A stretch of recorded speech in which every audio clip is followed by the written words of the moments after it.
আজকে তোমাদের সাথে একটা নিরামিষ রেসিপি শেয়ার করছি আলু দিয়ে। যেরকম আমরা স্টাফ পটেটো দিয়ে কিছু বানাই, সেইভাবেই এখানে স্টাফ পটেটো আমরা এখানে মুসুর ডালটা দেব। তো পজ করে তোমরা রেসিপিটা ভালো করে চেক করে নেবে, আমি ওখানে মেনশন করে দিয়েছি। তারপর তেলে গরম মশলা, গোটা গরম মশলা, জিরে, তেজপাতা ফোড়ন দিয়ে আদা আর টমেটো বাটাটা অ্যাড করে দেবে। তারপর রেগুলার যা যা মশলা আছে, হলুদ গুঁড়ো, লঙ্কা, জিরে, ধনে, এই সমস্ত মশলা দিয়ে ভালো করে কষিয়ে নিতে হবে।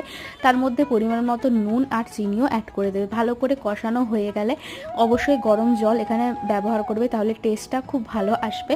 তারপরে আমরা এর মধ্যে ওই আলুগুলোকে অ্যাড করে দেবো আর জল দিয়ে ঢাকা দিয়ে রেখে দেবো যতক্ষণ না আলুটা সেদ্ধ হচ্ছে।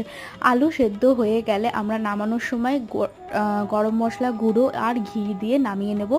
আর নুন মিষ্টিটা চেক করে নেবে। এটা কিন্তু আমি একটা ফেসবুক পেজে দেখেছিলাম, তো আমিও সেটা দেখে ট্রাই করেছি, কিন্তু ভীষণ ভালো খেতে হয়েছে। আমাদের বাড়ির সবার ফিডব্যাক খুব ভালো। তোমরাও জানিও কেমন লাগলো। দেখা হচ্ছে নেক্সট